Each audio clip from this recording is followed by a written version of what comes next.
name's Sarah Carpenter. I'm a Backcountry Access Ambassador. I'm also one of the owners of the American Avalanche Institute. In this video, I'm going to talk about how to evacuate your partner from the backcountry. At this point, you've effected a rescue. You've located and dug your partner out of an avalanche.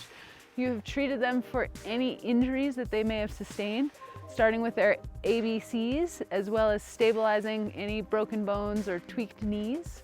You've kept them warm and dry, and now you need to come up with a plan. How do you get that injured partner out of the backcountry? If your partner is injured and can actually ski themselves out or ride themselves out, it's a heck of a lot faster than if you have to drag them out or fly them out of the mountains. So the first question that I'm going to ask is it a usable or a non-usable injury?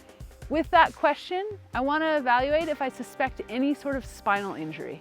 If I suspect a spinal injury, I need to stabilize that patient, keep them warm and dry, and get outside help. I don't want to move that patient with a possible spinal injury. If my patient has a usable injury and can self-evacuate, that's what I'm going to go for. I'm going to build a splint around the injury. I'm going to keep it nice and simple and transportable. And then I'm going to have that patient either ride their sled out with someone or ski or snowboard out of the mountains.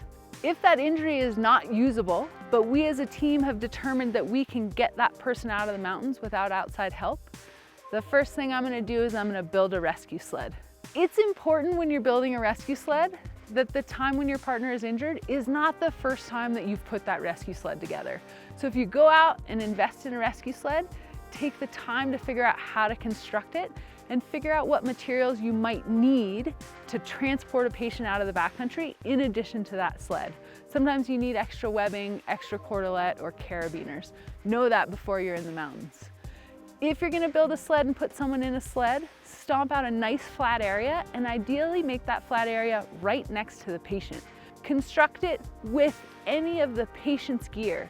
So use the patient's skis or snowboard to provide rigidity, use the patient's backpack to provide padding, and ideally the patient's clothing to provide additional padding and warmth.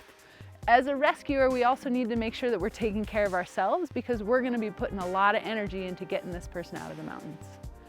Once I've got that sled constructed, I'm going to load my patient into it. Make sure it's nice and secure because no matter how you drag someone out of the mountains, there's a lot of pushing, pulling, tugging, side hilling, awkward moments, and those sleds can come apart. So make sure they're well constructed, they're nice and secure, and you have all the equipment that you need to drag them out.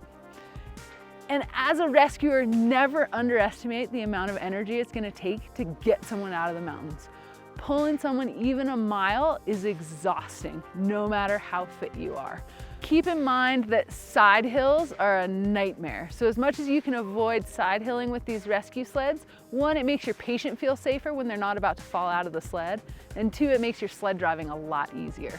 So choose downhill if you can over uphill, choose flat ground if you can over side hills, and make sure that you're taking care of yourself, eating, drinking, staying warm and dry as you're evacuating this patient.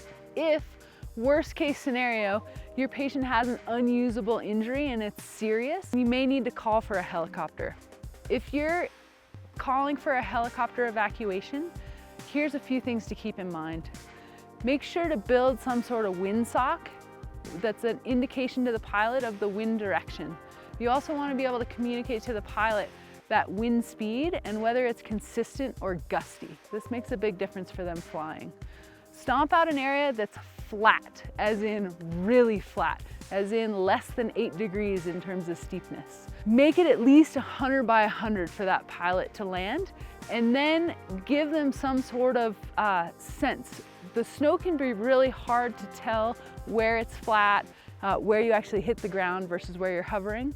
So if you break off any sort of pine boughs and stick them in the snow around that landing area, you're gonna give the pilot some sense of where that landing zone is and some sort of depth perception.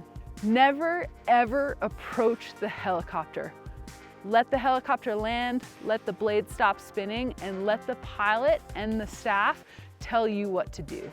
If you want to communicate with the pilot and you don't have radio comms, this means yes, we want you to land. This means no. If you're gonna spend a night out, if you need to take care of a patient and just get them out of the elements before help comes, be ready to build a snow shelter.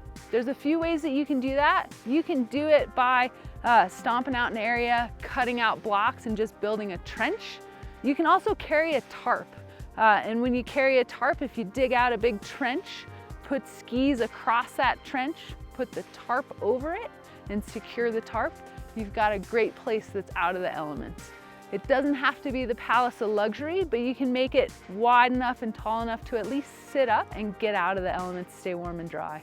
If you're not carrying a tarp and you need to build a snow shelter, there's a few options. You can tunnel into a drift. If you do that, keep your door below your floor. That way that cold air sinks and your warm air gets trapped inside the shelter.